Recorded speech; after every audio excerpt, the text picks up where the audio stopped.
Espíritu Santo, ven.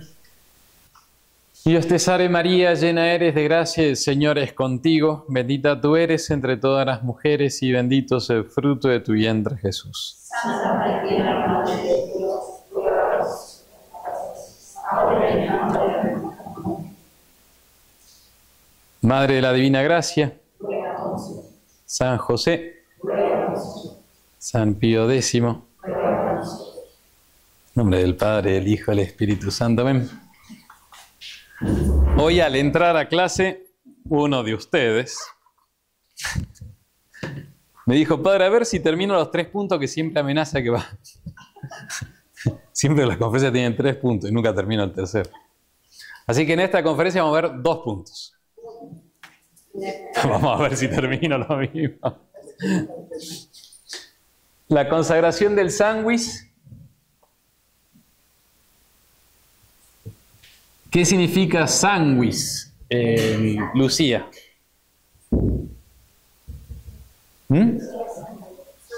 Exacto. O sea, la consagración del cáliz, ¿no es cierto? Estamos haciendo referencia.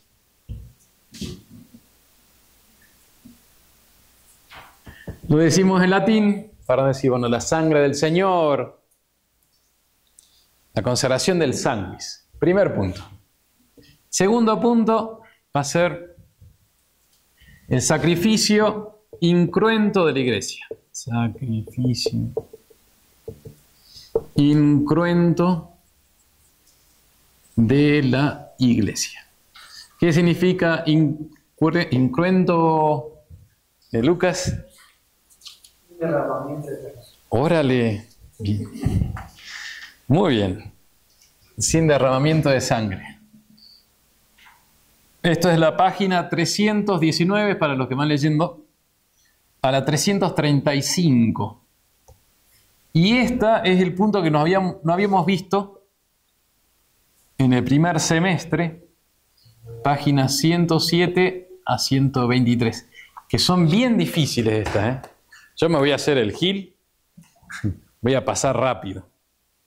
Pero es el hecho de la presencia real de nuestro Señor, que identifica la misa, la hace una con la cruz. ¿Por qué eso es la misa? Es la cruz de nuestro Señor. Cosa rarísima, pero es así. Nuestro Señor dice,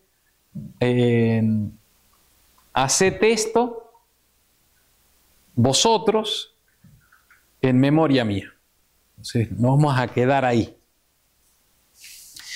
Bueno, en la última clase vimos la oración consagratoria, es decir, las palabras principales de la misa, que es cuando se hace la consagración del corpus y del sanguis,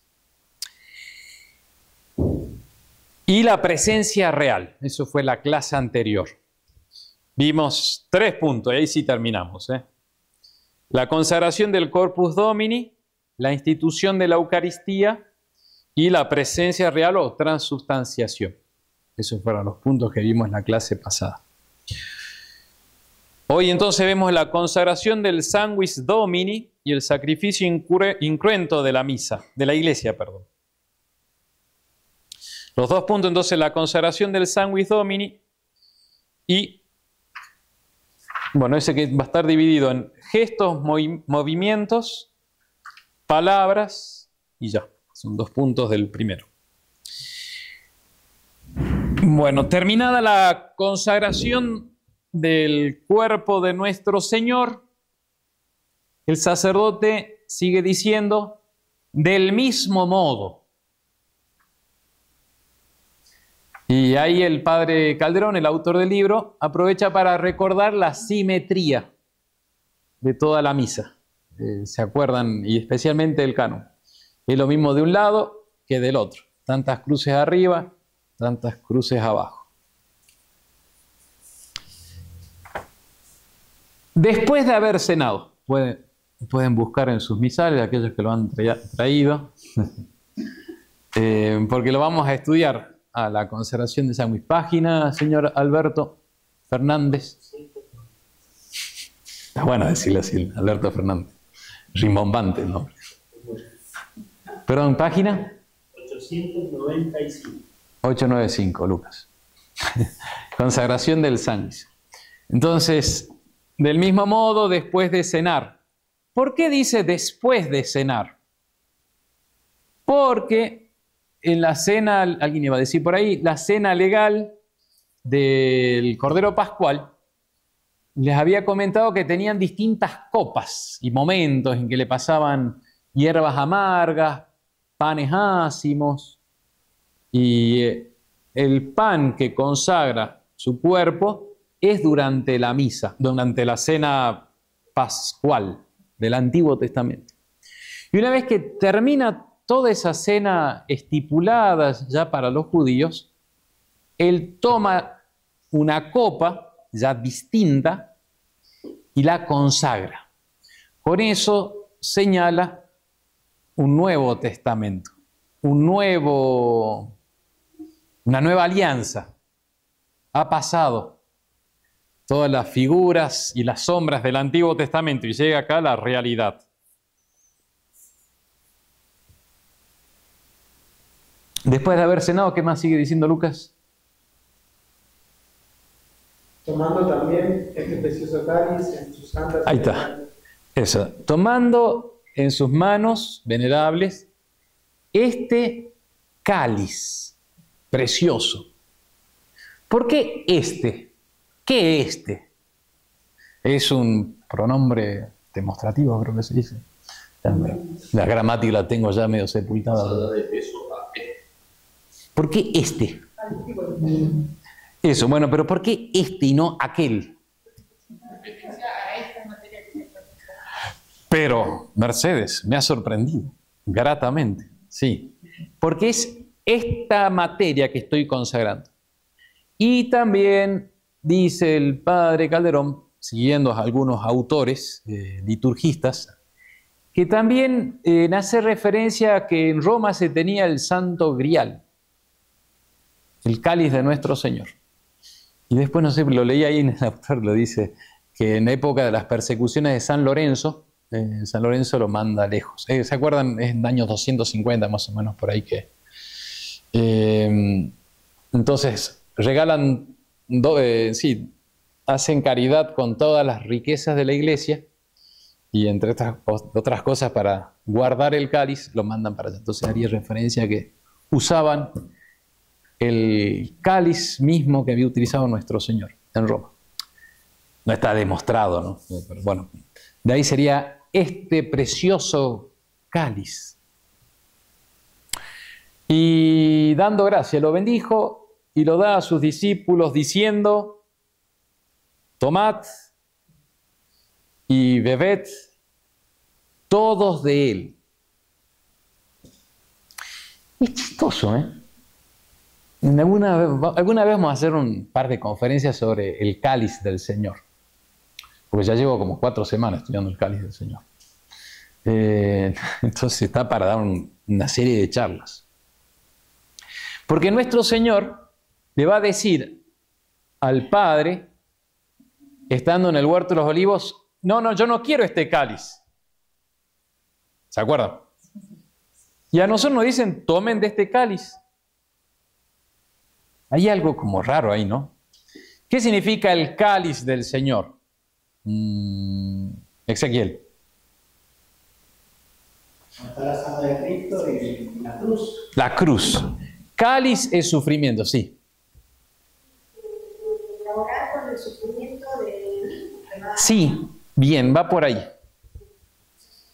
Lo mismo que sufre él para poderlo purificar también nosotros. Sí. A ver, diga que sí alguna vez. Padre. Sí, estoy diciendo sí. Alicia, me ha sorprendido gratamente. Por lo menos en la clase número 25 lo ha logrado ya. Bien. El tomad y bebed todos de él. Y bueno, dice las palabras de la consagración, que las voy a detallar ahora. Pero terminando con esto de los gestos, movimientos, rúbricas, señalo lo de la elevación. La elevación del Corpus Domini y del Sanguis Domini no es original. No es desde el siglo IV. Se introduce en la liturgia romana, la liturgia, sí, occidental, en el medioevo, siglo X. Creo no estar diciendo ninguna herejía, si mal no me acuerdo. Sí, exactamente. Muchas gracias, muy bien. Están todos afilados hoy, ¿eh? Bien.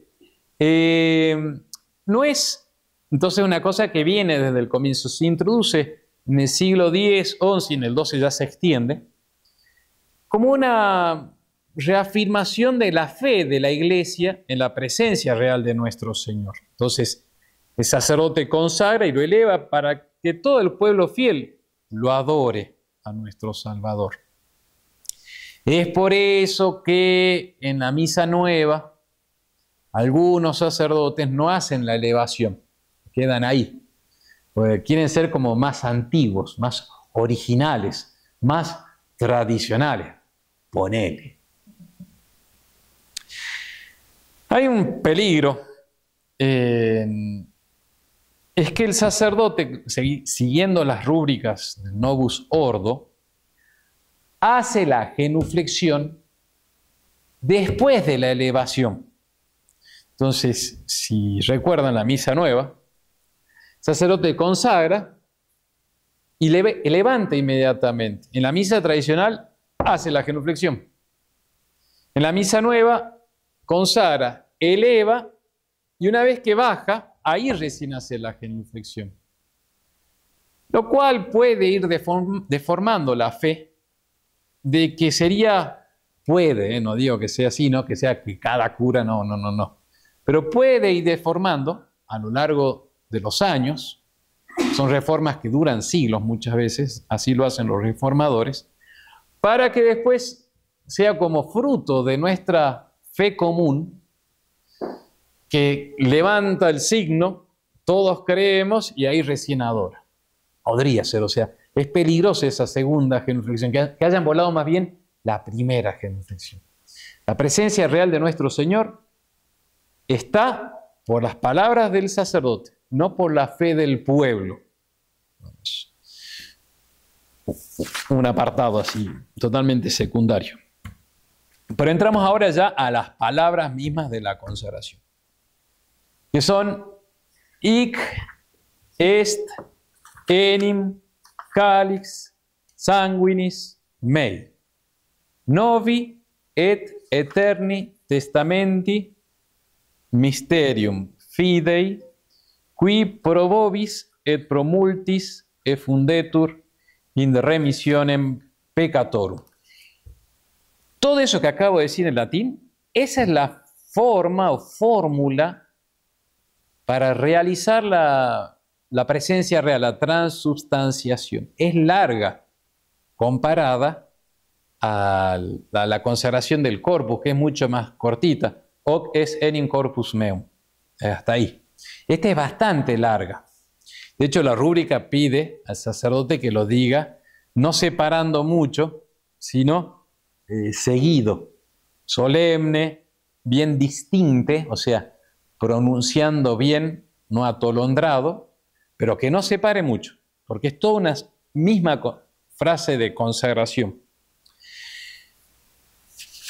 De hecho, acá vamos a distinguir dos partes. Los que tienen misa pueden leer. Este es, pues, el cáliz de mi sangre. Hasta ahí sería lo esencial, podríamos decir así, de la oración, del imperio, de esa acción práctica que está haciendo el sacerdote. Este es el cáliz de mi sangre. Después todo lo que sigue, del Nuevo y Eterno Testamento, misterio de fe, que será derramada por vosotros y por muchos para la remisión de los pecados, son como complementos que te explicitan los efectos de la sangre de Cristo. Sería válida una consagración por X circunstancias. El sacerdote de pronto se le chispoteó que a veces el sacerdote, al ser humano, puede cometer algún error.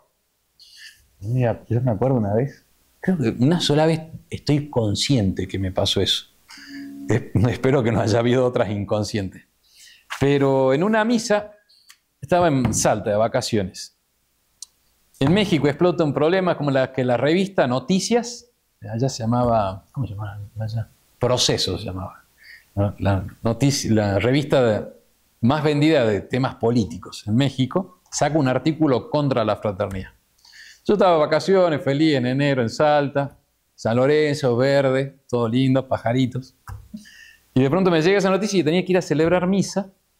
Y voy a la tarde con todo ese tema diciendo, va a explotar esta bomba, la otra. Y cuando consagro el corpus, hago la segunda genuflexión, veo el cáliz y como que en ese momento pienso que ya había consagrado el sanguis. Entonces, había consagración de corpus, pero no había consagración del sanguis. Habría habido en ese caso, sin consagración del sanguis, cuchi. Bien, misa no habría habido misa. No habría habido sacrificio. Estaría la presencia real de Jesús para la comunión, pero nada. Gracias a Dios el acólito me avisó. Era un acólito despierto, se me acercó, estaba esperando la segunda campanita, no venían. Y se me acercó y dijo, padre, no consagró el sándwich. ¿En serio? Y confiaba porque era un chico, era preseminarista. Bueno, no siempre uno confía en los preseminaristas. Okay. Pero yo tenía, porque en ese momento yo dudé, después y ahí, y bueno, me dijo que no. Bueno. ¿Perdón?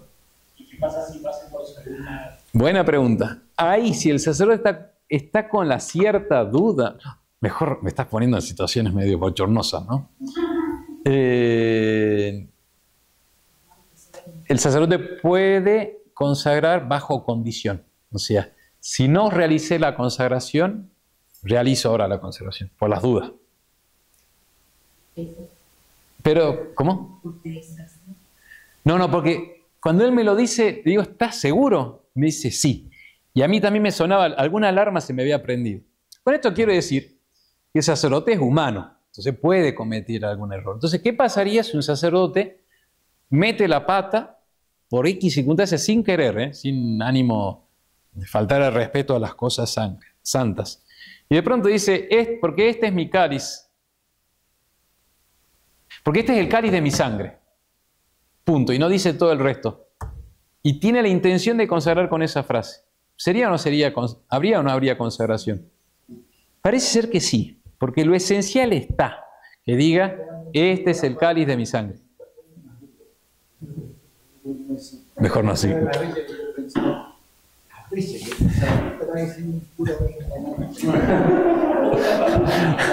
Y tantas otras cosas pasa por su cabeza. Claro, por eso es un momento muy solemne, el sacerdote para, dice las palabras muy lentas. Sí, ¿verdad que? Bueno, pasemos. Tienes razón. No, en estas cosas tiene que haber, las palabras de la consagración tienen que ser hechas realmente.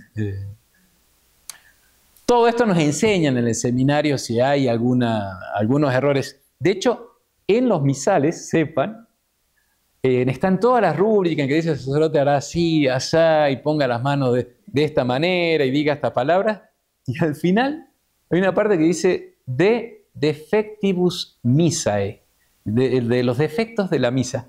Y habla de todos estos problemas. ¿Qué pasa si hay que hacer asá? Está todo estipulado. Bueno, sí, mejor no le doy más alas a su imaginación, si no, no llego a terminar el segundo punto. Bien, entonces, el sacerdote dice, este es el cáliz de mi sangre. Es una oración no solamente especulativa, estoy realizando esto, que lo expliqué la clase pasada. Es práctica la acción. Este es el cáliz de mi sangre. No decimos, vamos a la sangre de nuestro Señor por el cáliz. Este es el cáliz de mi sangre. Se habla del continente y del contenido indirectamente. Entonces se dirige, este es el cáliz de mi sangre. La sangre es donde está la vida. También lo habíamos visto en algunas clases anteriores. Decían en la antigüedad que en la sangre estaba la vida, el alma. Entonces nuestro Señor deja su sangre, la derrama por nosotros, la separa de su cuerpo. El separar sangre de carne, de cuerpo, es como la señal típica de una muerte. Ves un charco de sangre y decís, acá alguien murió. Porque cuando se separa sangre del cuerpo, hay muerte. Entonces nuestro Señor deja su sangre separada del cuerpo, diciendo, esta sangre mía, que es derramada para el perdón de los pecados. ¿Qué es derramada? Es esa señal de, acá alguien murió, acá alguien se sacrificó. Sangre separada de carne es muerte, vuelvo a insistir. Que es derramada para el perdón de los pecados. Y esto es importante, mis queridos amigos, contra las ideas modernas, modernistas. Los modernistas, no estoy hablando de nadie en particular, digo de la escuela de los modernistas, ¿no es cierto? Las ideas modernas que están plasmadas en el documento de la semana pasada del cardenal Fernández sobre la Virgen María, asusta que ya están haciendo desaparecer el tema de la redención de Cristo. Es solamente salvación. Usted dirá, padre, son matices. Sin hablar del tema de la Virgen María, todo pasa que es más profundo todos los errores.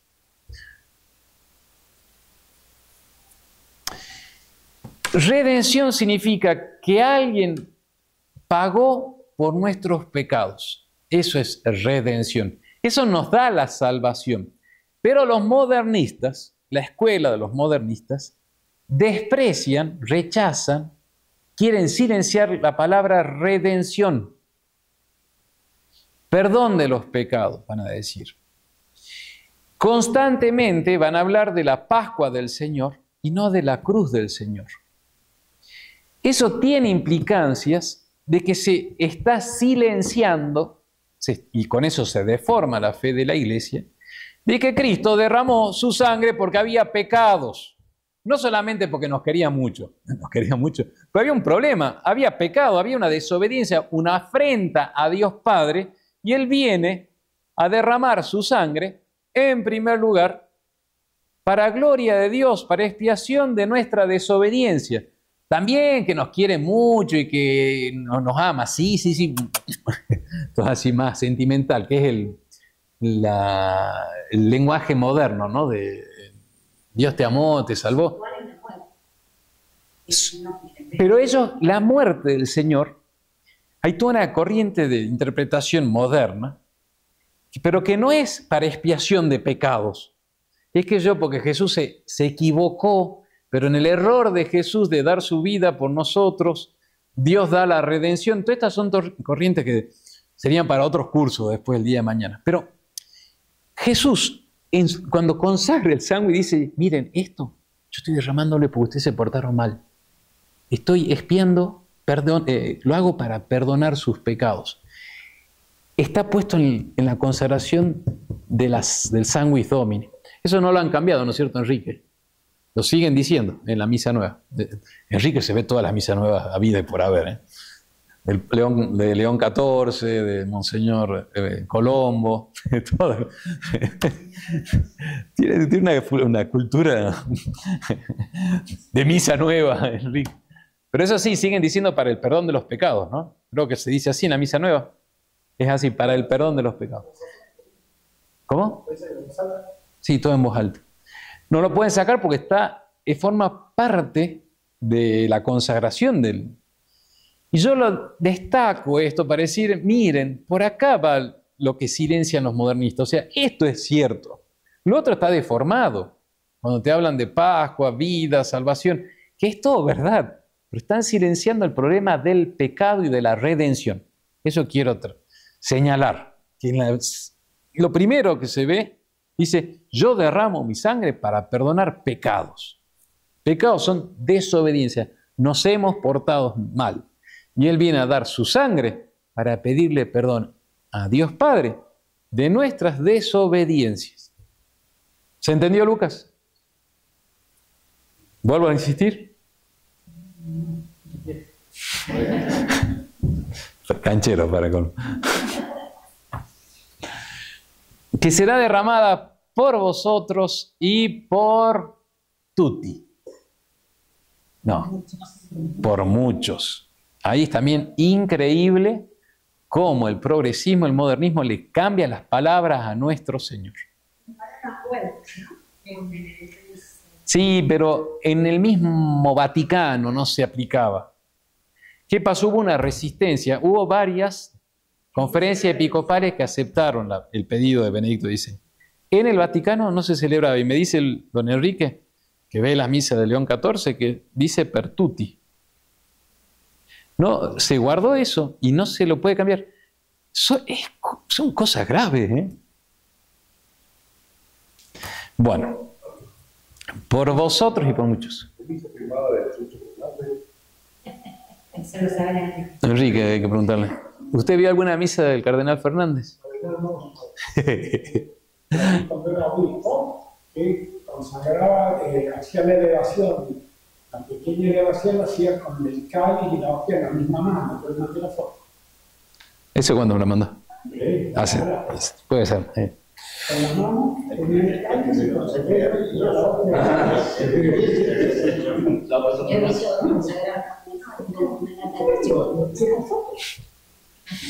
Bueno, por muchos, por vosotros y por muchos. Acá hay una reminiscencia de la oración sacerdotal. Ramiro, ¿te acordás cuál es la oración sacerdotal? Estoy seguro que sí, por eso te pregunto. Sí. De San Juan. ¿Cómo? Cuando la última oración de Jesús antes de la pasión, que se llama la oración sacerdotal, que nuestro Señor, Jesús levanta su mirada y dice, te doy gracias. Se dirige a nuestro Señor y reza primero por sus apóstoles y después por los que han de creer en Él gracias a sus apóstoles. Con eso está como distinguido el orden sacerdotal y los laicos, cosa que al modernismo no le gusta. Y ahí está muy claro. También hace referencia, por vosotros y por muchos, a los que están asistiendo a misa y a todos los que reciben gracias, bendiciones, gracias a la misa. También ahí estaría. Pero bueno. También se puede aplicar eso. Claro, no es a todos, como dicen actualmente. Eso es lo que dice la Reforma. Sí, no lo van a decir tan así, pero se apoyan en algunos pasajes de San Juan que dice Jesús murió y derramó su sangre por todos los hombres. Claro, porque es verdad que Él muere para la salvación de todos los hombres. Otra cosa es que todos los hombres se hagan partícipes de ese sacrificio, que sean bañados por esa sangre. Pero la intención de Cristo es que todos se salven, no es que todos se van a salvar. También lo dice nuestro Señor. ¿Hay alguna afirmación de la semana pasada? León XIV tiene... sí, habló de la resurrección. Y claro, dijo la frase sí. El 1 o 2 de noviembre dijo, siguiendo la oración de nuestro Señor, que Él reza para que ninguno de los que Dios le ha dado se condene. Entonces con eso dijo, bueno, estamos todos salvados. No lo dice todos numéricamente, todos los hombres, pero hace referencia de manera ambigua a decir, bueno, todos estamos salvados. Todos los que el Padre dio a su Hijo. ¿Cuántos son? ¿Todos los hombres o los destinados a ser salvados? Ahí queda la duda. Pero la frase vos la lees y es ambigua, o sea, puede ser que todos estamos salvados. El problema del modernismo. Bueno, sigamos, si no, no termino ni el primer punto.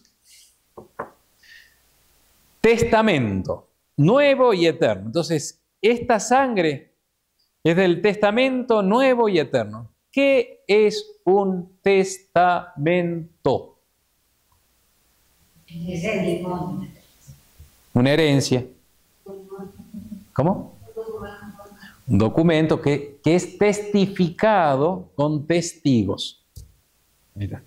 De hecho, la palabra testamento viene de eso, que es normalmente las herencias, la última voluntad, se tiene que demostrar por un testamento ante notario público o ante testigos. De ahí viene la palabra testamento, de testifico. Hay testigos de esto. Pero no solamente sería la herencia que vos recibís, que acá esa herencia es la eternidad, el cielo, eterno testamento. Es la visión beatífica, ver a Dios. Cuando uno tiene el sanguis, el sacerdote que tiene el cáliz, y ustedes que están presentes en la misa con devoción, tienen la herencia del cielo. Ese es el testamento nuevo y eterno. Nuevo, porque está como diferenciado del Antiguo Testamento, de las víctimas, de los sacrificios mosaicos. ¿Por qué mosaicos? Cualquier cosa. Estaba de Moisés. Mosaico de Moisés, no de los mosaicos. Caíste. Entonces, cuando dice Nuevo Testamento, no es de los sacrificios mosaicos, o sea, del Antiguo Testamento del pueblo de Israel, que era un corderito, que era un becerro, que era un par de tortolitas. Esto es un testamento nuevo y es eterno. La herencia de ese testamento es nuestro cielo. Es ver a Dios. Ese es el fruto de ese sacrificio. Bien. Y el testamento, además de ser herencia, de ser legado, es también un pacto, pero un pacto que debe ser cumplido con el testimonio de testigos hasta que dan su sangre por eso. Por eso en la antigüedad, cuando se hacía un pacto entre las dos partes, actores del pacto, se inmolaba un animal y con la sangre se rociaba a las dos partes, diciendo, muramos nosotros si no guardamos el pacto. Esa sangre es la del Cordero Inmaculado, del Cordero que San Juan en el Apocalipsis ve que está degollado. Es sangre de un testamento. Sería para hablar largo y tendido esto, pero no vamos a terminar más. Sería porque son temas que cada uno de estos puede ser para un sermón. Son muy profundos. Pero pasemos. Misterio de fe.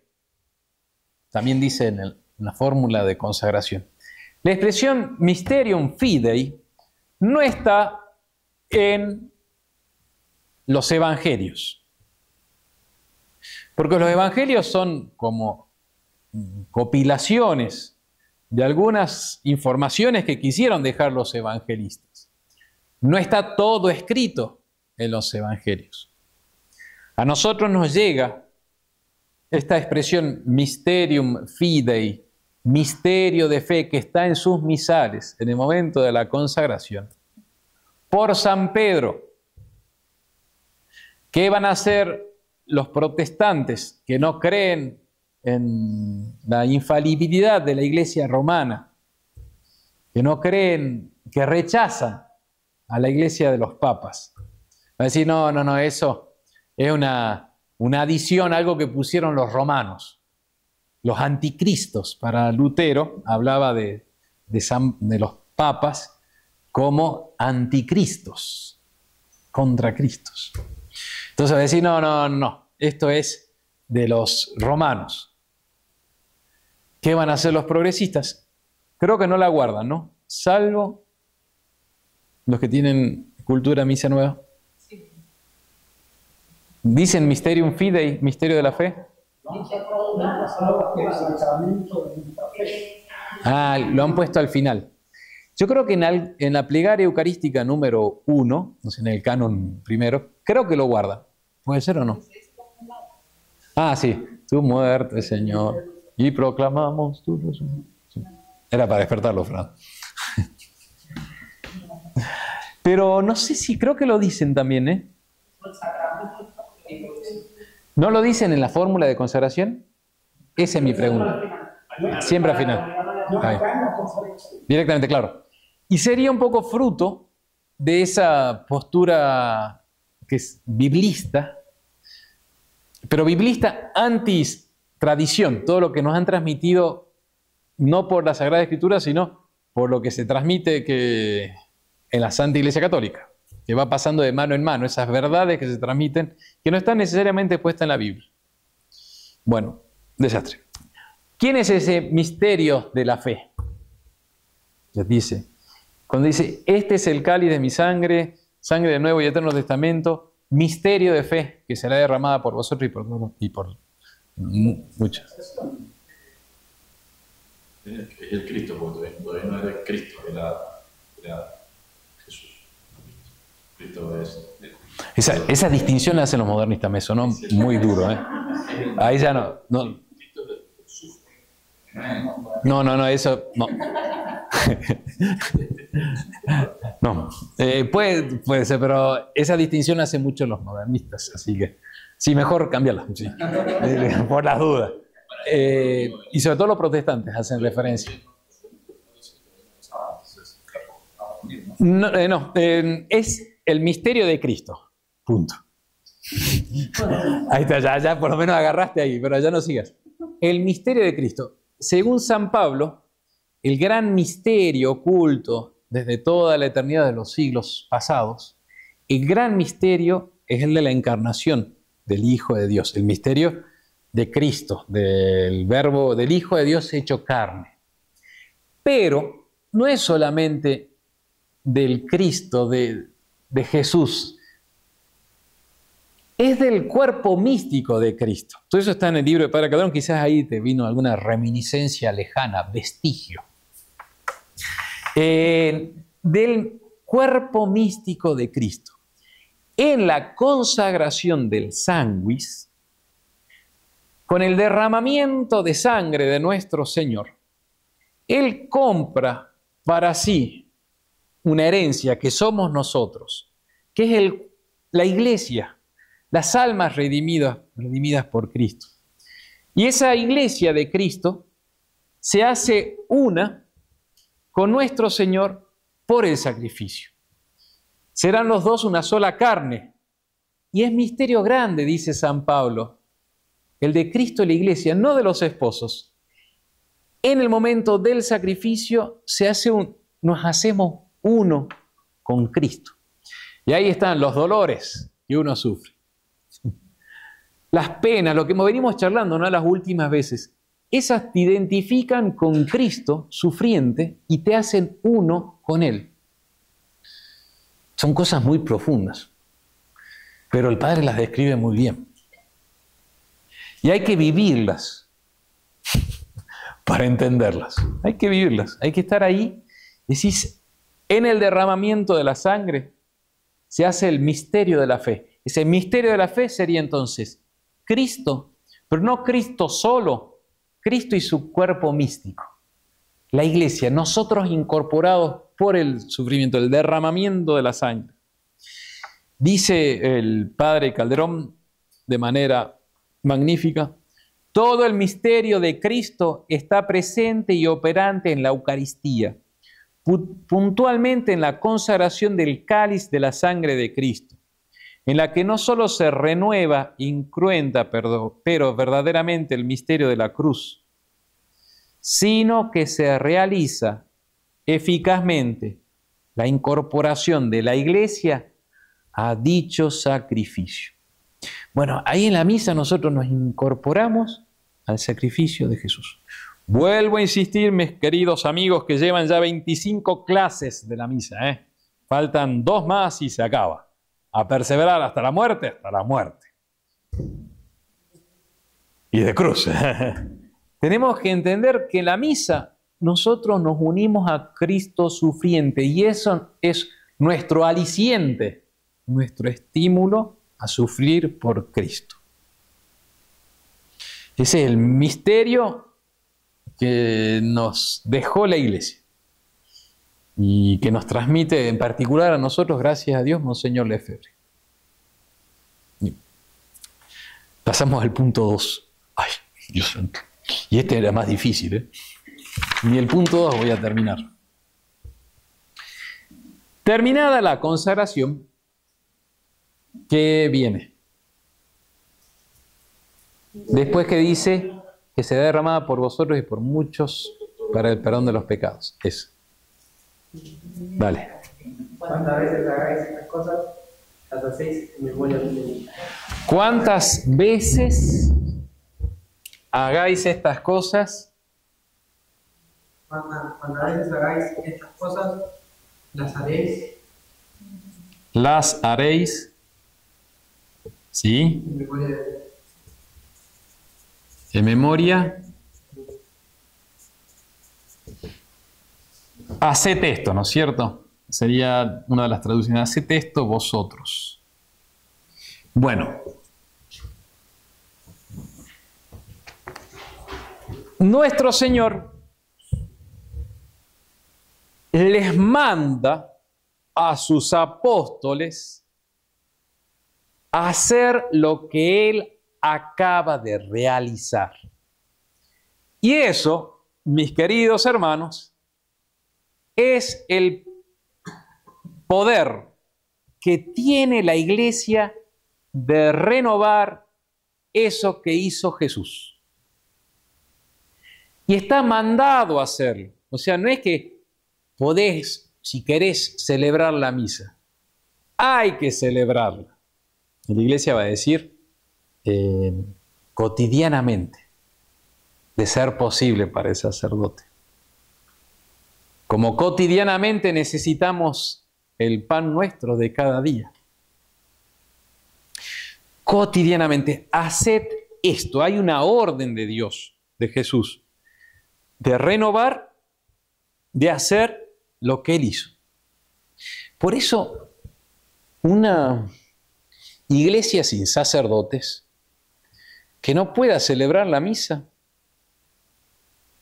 pierde lo que nuestro Señor manda al final, cuando se iba. O sea, como que ya su testamento era, hagan la misa.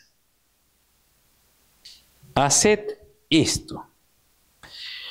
Así les confirió el poder de hacerlo a la Eucaristía y haciéndolos partícipes de su propio sacerdocio. Entonces tenemos un doble mandato en esa expresión. Haced esto vosotros y lo haréis en memoria mía. Por una parte, instituye el sacramento de la Eucaristía como sacrificio de la Iglesia. Y por otra parte, instituye el sacramento del orden, que confiere una participación del sacerdocio de Jesucristo. Entonces, en esa expresión, haced esto, cuantas veces lo hicieres, en memoria de mí, significa que le dice, celebren misa y yo le doy el poder de celebrarlas. Instituye el sacerdocio. Bueno, Lutero, el malo de Lutero, mandó toda esta doctrina, la mandó muy lejos, la deformó totalmente y para Lutero lo que se hace es la cena del Señor y lo puede hacer cualquiera. Me acuerdo un poco para meterle un poco de salsa. Me acuerdo que en un viaje a Estados Unidos, antes de ser seminarista, intercambio cultural, escuchaba a uno de los yanquis esos, estaba en Ohio. Y decía, ustedes son católicos en Argentina, sí, nosotros acá somos, no me acuerdo, calvinistas, no sé. Y nosotros no tenemos sacerdotes, nosotros tenemos presidentes de la asamblea. Entonces, cada cierto periodo de tiempo elegimos al que va a ser presidente, que va a presidir la cena del Señor.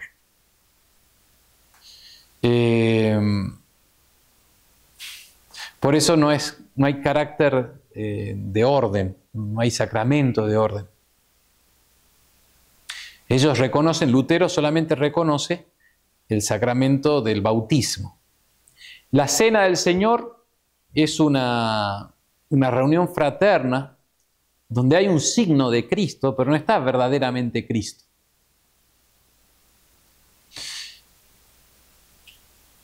Bueno, Trento se reúne, es decir, la Iglesia Católica se reúne en el pueblito de Trento, en el norte de Italia, y analiza las doctrinas nuevas, luteranas, y dice, no, señor Lutero, la misa es sacrificio, o sea, es muerte, es un acto de adoración a Dios, no una cena fraterna solo, o sea, no es solamente una comida. Hay una inmolación, hay un sacrificio, le dice a Lutero. ¿Y sabe qué? Cuando nuestro Señor manda a sus apóstoles a hacer eso, instituye una sucesión de obispos que van a transmitir el sacerdocio para poder realizar la Eucaristía. Y se reúnen en la sesión 22 del 17 de septiembre del año 1962. Me acuerdo porque un mes antes comenzaba la obra de las Carmelitas Reformadas. Santa Teresa funda su primer monasterio descalzas el 22 de agosto, creo que era de 1962. 1500, estaba hablando del siglo XVI, perdón, 1562, gracias.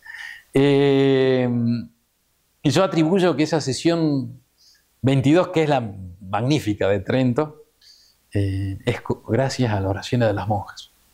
Son poderosas las monjas. ¿Y qué dice la sesión 22 del Concilio de Trento? Si alguno dijere que en el sacrificio de la misa no se ofrece un verdadero y propio sacrificio a Dios, o que el ofrecerlo no es otra cosa que dársenos a comer Cristo, sea anatema. Es la típica expresión de mucha firmeza y mucha claridad, muy cortita, que usan los concilios con anatemas, con condenación. Entonces vos no tenés que afirmar esto porque si no sos anatema, sos expulsado, sos aniquilado de la sociedad eclesiástica. Entonces tenés que afirmar que en la misa se ofrece a Dios un verdadero y propio sacrificio. Esa frase es para disfrutarla, porque es muy fuerte, llena de mucha luz la cabeza. Nuestra misa no es que se nos da a comer Cristo, es una inmolación de alguien. Un verdadero y propio sacrificio. Entonces, primer punto que dice Trento, misa igual verdadero y propio sacrificio. Propio significa no de que es de alguien personal, sino propiamente es un sacrificio, o sea, con todas las letras. Verdadero y propio sacrificio.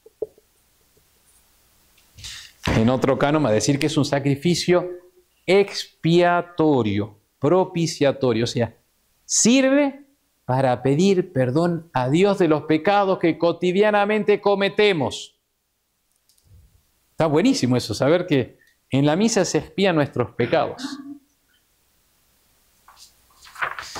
Y el canon número 2 de la misma sesión, si alguno dijere que con las palabras haced esto en memoria mía, Cristo no instituyó sacerdotes a sus apóstoles o que no les ordenó que ellos y los otros sacerdotes ofrecieran su cuerpo y su sangre, sea anatema.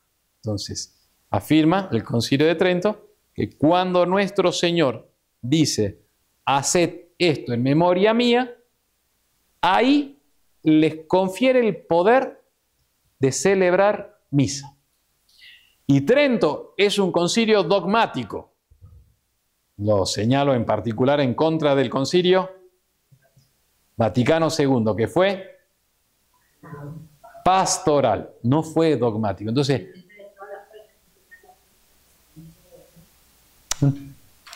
para que no se le separe a Alemania como se le separó. Y al final se impuso el Papa. Entonces, es un concilio con fuerza de ley y de verdad, de doctrina. Entonces, la misa es un verdadero sacrificio y nuestro Señor deja el poder a los apóstoles, sus sucesores, los otros obispos, y a los que ordenan sacerdotes, de celebrar la misa. Eso es católico puro. ¿Por qué señalo católico puro? Porque con todas estas cosas de no corredentora y no mediadora, lo que se está haciendo es destruyendo la identidad católica.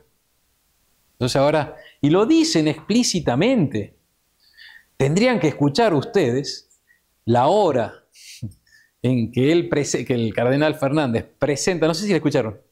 ¿Usted la escuchó en italiano? ¿Cómo? ¿El discurso que hace él o el texto? No, pero se puede ver, escuchar la... Está genial. Él presenta, el cardenal Fernández, voy terminando un poco porque no sé si voy a... me va a quedar... ¿Otro qué? Salta. Exactamente, eso. No lo quiso presentar al documento en la sala de estampa de la Santa Sede, que es la conferencia de prensa, porque iba a ser intervenido. Y así comienza el sacerdote, que es de la dicasterio de la doctrina de la fe, que está a la izquierda de él, un de pelo blanco, dice, miren, como esto es un tema doctrinal, conviene más presentarlo aquí sin ser una conferencia de prensa donde hay muchas intervenciones. O sea, ya y no más, son totalmente dogmáticos, doctrinarios, imponen, no permiten ninguna discusión, ya desde el comienzo. Lo dice el sacerdote que está a la izquierda del tucho. Dice, bueno, no es necesario intervenciones, porque es por la naturaleza de la doctrina. Entonces, el cardenal Fernández, durante media hora, describe por qué lo hacen, y lo dice explícitamente, es por razones ecuménicas, y porque hay que hacer una jerarquía de las verdades, que esa expresión está destruyendo el dogma católico. Es una expresión del Concilio Vaticano II, que lo ha utilizado mucho Francisco, y lo siguen usando, y lo usa también el cardenal, el León XIV también tiene una declaración parecida, en el Congreso Mariano, me parece. Entonces, con eso están destruyendo la identidad católica. Después de haber hecho la exposición, el cardenal Fernández lee un website, un sitio de internet, dice, claro, hay que evitar posiciones maximalistas, como aquellos, y se pone a leer, que dicen que la Virgen María, por ser Madre de Dios, está unida al orden hipostático de modo relativo, lo cual es doctrina, esa expresión es doctrina antigua, ya muy asentada en los libros de teología, Santo Tomás. Estoy buscando si en algún texto del magisterio ya estaba puesto. Pero es bien, y ahí es cuando reaccionan dos italianos, pero reaccionan mal diciendo, pero cardenal, no se ve, porque tienen que ver esa conferencia, están todos callados y le gritan. Entonces él dice, no, eso, lea el documento, no es el momento, y le saca y corta mal. No, destruyen la identidad católica. Y nosotros diciendo esto de los sacerdotes y de la misa y sacrificio es pura identidad católica. Sí. ¿Alguien va a decir? Prácticamente con eso borran las letanías de la Virgen. Sin ninguna forma parte del dogma. Y es que lo que ellos dicen es, miren, y además está explícito en esa conferencia de presentación, que fue en la casa central de los jesuitas, si no me equivoco, pues está en italiano, pero el italiano del cardenal es fácil y Todos los argentinos hablamos en italiano. ¿Cómo? No, es en italiano. Quizás lo escuché en la traducción. Quizás no habla de lo mismo. Después le paso el... ¿Ah? ¿Después me lo pasa? Bueno, Porque está traducido. lo que dice... Eso puede estar traducido. Si me le pasa la traducción, eso me interesaría. El concepto de ellos es, apuntemos a lo principal, y lo dicen explícitamente, Dios uno y trino, Cristo, Salvador, y todo el resto, 7 sacramentos, no sé, infierno, cielo, Virgen María, forman parte, sí, pero hay que distinguir que una cosa es más importante y otra cosa es menos importante. Entonces, esto es lo importante. Y para el diálogo ecuménico, esto no es importante. Entonces, silencio. Entonces, los que dicen, no me encontré, estaba buscando, lo dijo Giovanni, lo leí hoy día, dice que toda la doctrina nueva de la Virgen es nueva, empezó en 1854, con las... Sí, la declaración del Papa de la infalibilidad. Ni de redentora ni de mediadora de todas las gracias. Si no podemos decir eso. Sí, eso es el documento de él. Y dice, no es conveniente usarlo y desaprobamos. Sigamos. Estamos hablando de la identidad católica, está buenísima, para que disfrutemos de eso. La misa es un verdadero y propio sacrificio y Jesús deja el poder de celebrar a los apóstoles y a sus sucesores. Explica Trento, después de dar los cánones, con relación a esto. Jesús dejó a su esposa, la iglesia, un sacrificio visible, como exige la naturaleza de los hombres, por el que se representa aquel suyo sangriento que había una sola vez de consumarse en la cruz y su memoria permanezca hasta el fin de los siglos. Entonces, nuestro Señor deja a la iglesia un sacrificio visible. Que las religiones, ya incluso en la antigüedad, todas tenían su sacrificio, o sea, el inmolar algo y destruirlo en honor a Dios. Y nosotros, ¿qué entregamos a Dios y qué destruimos en honor a Dios? Lucía. La vez pasada lo dijiste. Señora. Lucas. ¿Qué entregamos en el sacrificio? Claro, su carne y su sangre. Eso es lo que ofrecemos en la misa. Su carne y su sangre. Y la misa y el sacrificio tiene que continuar, porque da vida, o sea, es importantísimo el sacrificio de la misa. No lo veo muy convencido, escuche. Ese es el sacrificio de la iglesia, es el sacrificio eucarístico. Y el sacrificio eucarístico es el mismo sacrificio que de la cruz, el mismo. Hay una identidad de la cosa, aunque sea un sacrificio ofrecido de distinta manera. El sacrificio de la cruz fue un sacrificio cruento, con derramamiento de sangre. El sacrificio de la misa es el mismo sacrificio, pero de manera incruenta. Pero es el mismo sacrificio. Por eso los santos, cuando vienen a misa, vienen recordando, pensando, voy a asistir al Calvario. Porque hay algo raro, lo vamos a explicar en la próxima clase. Hay algo que hace presente la muerte de Cristo en la cruz. Será para ver en la próxima charla. Si hay separación de cuerpo y de espíritu. Claro. Nos vemos en la próxima clase. Porque me va a llevar a explicarlo. Venga, ¿no?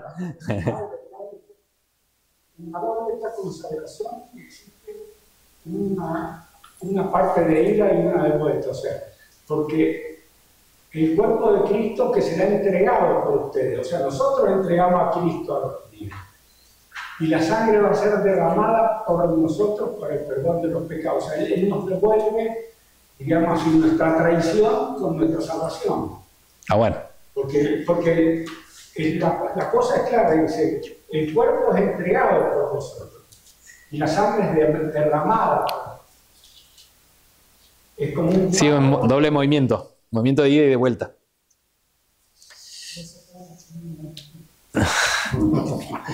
Bueno, nos queda para la próxima clase el segundo y el tercer punto del segundo que ni terminé, que es memoria y realidad, porque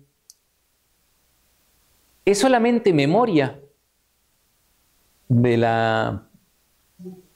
No es solamente memoria, porque si no sería, ¿se acuerdan lo que decíamos como el acto del colegio sobre el cruce de San Martín? O sea, una representación histórica. Dice las palabras, no dice cómo. Claro, una representación. Pero sí, está bien, va por ahí.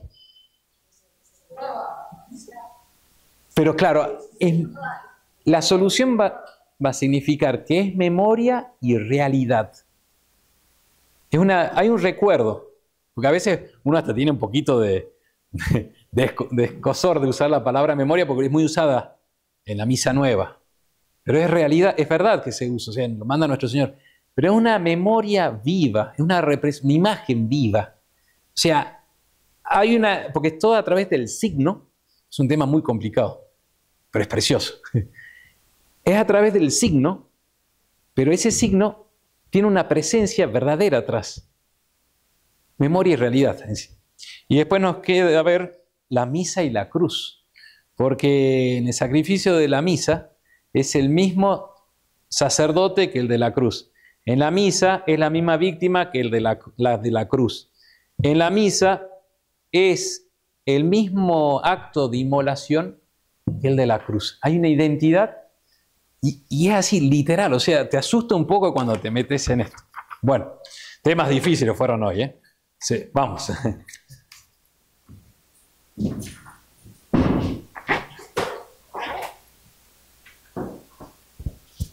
Dios te salve María, llena eres de gracia, el Señor es contigo. Bendita tú eres entre todas las mujeres y bendito es el fruto de tu vientre, Jesús.